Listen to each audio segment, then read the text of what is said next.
All right, Anik and Florian podcast back in your life, and it is great to be with you for a second time this week, just days in advance of UFC 286. This is our 396th episode presented by DraftKings. Not in London just yet, but very excited to be there and very excited to have off the top of the show today. You may know him as a regular contributor here or on Severe MMA or SureDog.com. The great Sean Sheehan is with us, back from a wedding and squeezing us in. Good evening, sir. How are you? How are you? I'm not too bad. I've a little friend with me as well here. Look at this. Look what I found going through my cleaning out my office the other day. I was like, I have to show that. Exactly like that right now. It's great. Exact same. Yeah, it's amazing the presents you get as an MMA fan in Ireland growing up when no one else has heard of MMA anything.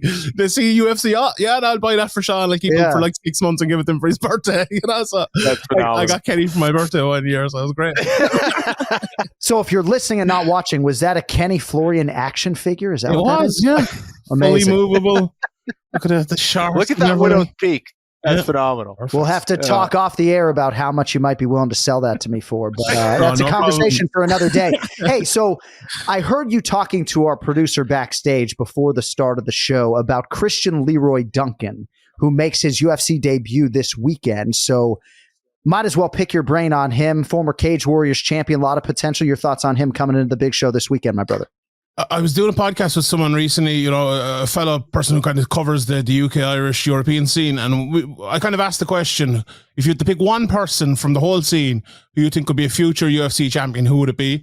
And we both picked Christian Leroy Duncan. That's, I think, how good he is. He hasn't had many fights. I think he's only, 8-9 fights into his career, but he's had a lot of experience as an amateur. And, you know, Ian Dean is the matchmaker over in Cage, where he's a brilliant mind and a brilliant guy doing it.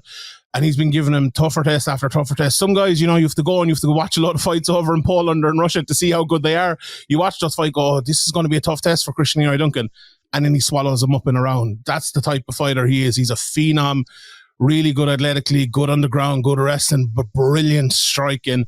And with the middleweight division the way it is at the moment, I think he can climb quickly. And you see by the matchmaking, because UFC matchmakers know as well, he's fighting Dusko Todorovic, who's, you know, a good fighter, knockout power, has had a lot of UFC fights, so he's not getting a gimme straight away at all. But I think he'll be well able for, you know, you never know with the UFC jitters and all that. So give me a little bit of a fallback here. But I think he has a really, really, really high top end ceiling. And I'm really looking forward to seeing where he can go. It's exciting watching him.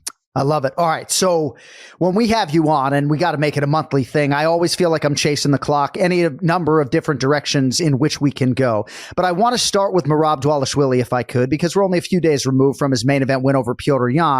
And I'm hearing guys like Kenny Florian and Ray Longo and Matt Serra suggest that they've never seen anything quite like this guy. You've got a very good historical framework for this sport, for the bantamweight division. Are we getting a little bit too superlative? I'm not sure that anybody has weaponized pressure quite as well as he had against elite competition. Your thoughts on Merab over Petrie last weekend? See, I think the difference between Merab and a lot of other people from years gone by who would, I suppose, be looked at as very strong, dominating grapplers like John Fitch and Yushin Okami and even GSP to a certain extent and others, it felt always like they preyed on the weakness of their opponents. So John Fitch was a better wrestler than almost everyone he fought, was able to take him down and kind of, you know, destroy lots of guys that way. We're in an era now where everyone, like Petrie included, is massively well-rounded. So to be able to do that to fighters who don't have that gaping weakness in their game is just another level. It's grand. Like, anyone could come out and wrestle me and take me down and destroy me, but to do it to Kenny Florian, or to do it to Petrie, or to do it to anyone in the UFC at a high level is a different sort of thing. And for Merab, it's special because, like, I looked at Merab and, you know, we're obviously the Ray Longo's involved here and everything, and they're big Ray Longo fans and big Merab fans and everything like that. But I wasn't convinced. Honestly, I wasn't convinced that style could get to a high level. It's that style, because he's so good at it, could always work up until a certain level. But I was kind of thinking, like, there's so many missed takedowns. There's so much pressure put on. Can he keep this going over 5 rounds? And it actually got better over 5 rounds. And it's a way, you know, we talk about, you know, obviously I always come on and talk about judging. Over 3 rounds, there's an issue with that style because, let's say, you know, Chito Vera, the way he's won a couple of rounds recently, he's lost and lost and lost. Big shot, you lose the round. That can happen to Merab because Merab won 5 rounds at the weekend. Not one of them was close to a 10-8. We weren't even talking about 10-8, Right. you know? So one big shot, big knockdown can happen. You lose a round.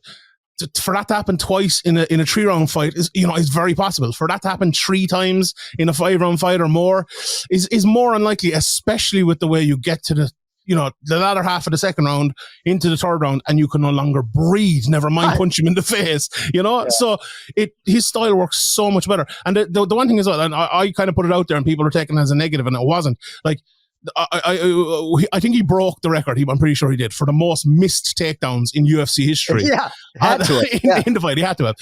But that's in a 3-round fight. I think that's a negative in some ways. But in a 5-round fight, it's a positive because when he misses those takedowns, like some of them were giving us takedowns, and he wasn't even trying to take him down. He was just trying to push him into the cage, push him in against the clinch.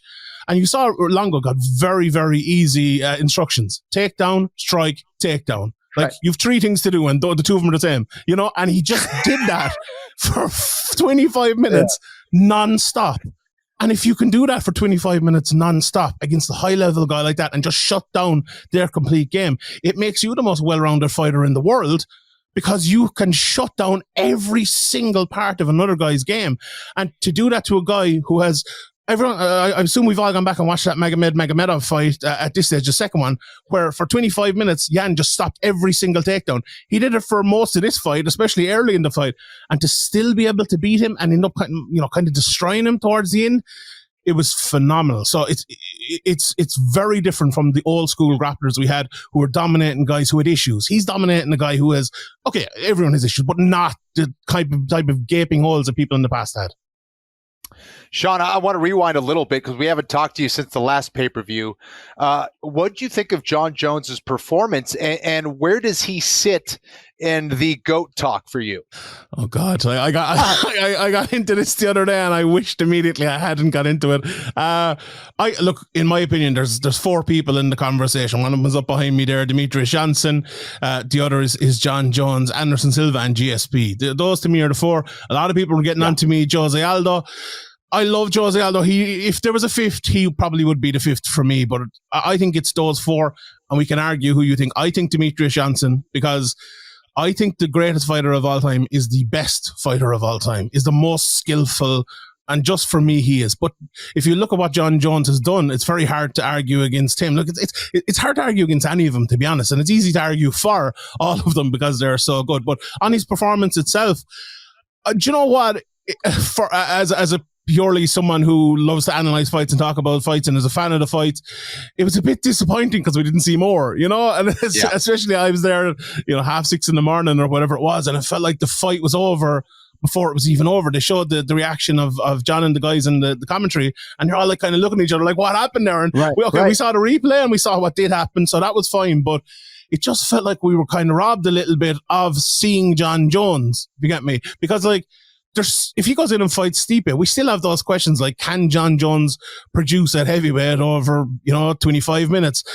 Is Jon Jones's game going to be as useful at heavyweight as it is at light heavyweight? And we can all have our assumptions about that, and I think most of those assumptions would be positive now, but they're still assumptions. We don't actually know.